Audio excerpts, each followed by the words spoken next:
Assalamualaikum. Saya Selviana Nabila dari kelas 11 MIPA 2 nomor absen 31.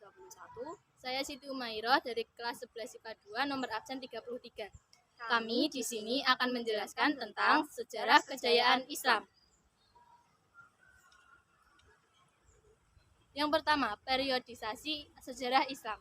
Berdasarkan pendapat Harun Nasution, sejarah Islam dibagi ke dalam 3 periodisasi, yaitu periode klasik, periode pertengahan, dan periode modern.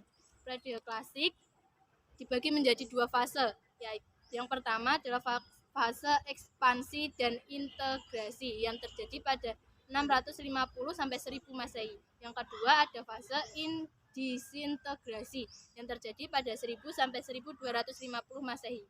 Yang kedua ada periode pertengahan. Periode pertengahan dibagi ke dalam 2 fase, yaitu yang pertama ada fase kemunduran terjadi pada tahun 1250 sampai 1500 Masehi. Yang kedua ada fase munculnya ketiga kerajaan besar yang terjadi pada 1500 sampai 1800 Masehi. Yang ketiga ada periode modern. Periode modern ditandai dengan berakhirnya ekspedisi Napoleon di Mesir pada tahun 1789 sampai 1801 Masehi dan muncul tokoh-tokoh pembaharu Islam. Yang kedua, kemajuan umat Islam. Kemajuan umat Islam pada masa itu didorong oleh faktor internal dan eksternal. Yang pertama ada faktor internal. Beberapa faktor internal yang mendorong kemajuan umat Islam antara lain: yang pertama, umat Islam selalu konsisten dan istiqomah pada ajaran Islam. Yang kedua, ajaran Islam sendiri mendorong umatnya untuk maju. Yang ketiga, Islam adalah rahmat seluruh alam. Yang kedua ada faktor eksternal.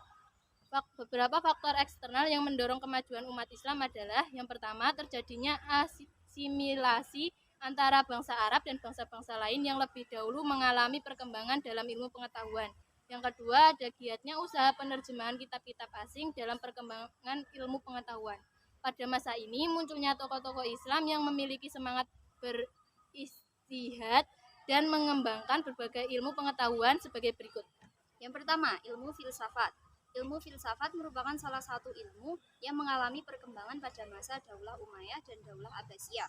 Ilmu filsafat yang terkenal pada masa ini adalah Al-Kindi.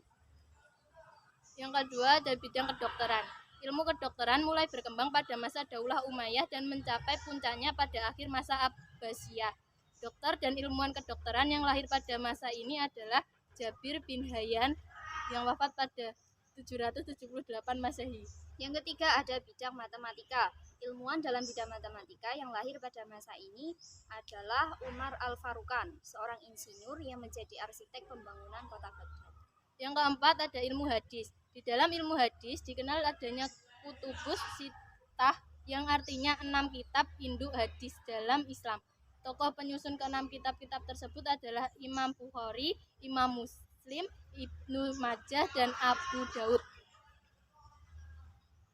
Yang ketiga, tokoh-tokoh pada masa kejayaan Islam. Pada masa kejayaan Islam muncul tokoh-tokoh ilmuwan dan cendekiawan muslim yang mendorong perkembangan ilmu pengetahuan saat itu. Contohnya adalah Ibnu Rusyid. Ibnu Rusyid merupakan salah satu tokoh pada masa kejayaan Islam. Ibnu Rusyid yang memiliki nama lengkap Abu Walid Muhammad bin Rusyid lahir di Cordoba, Spanyol pada tahun 520 Hijriah atau 1126 Masehi. Dikenal dengan sebutan Averroes. Yang kedua, Al-Ghazali.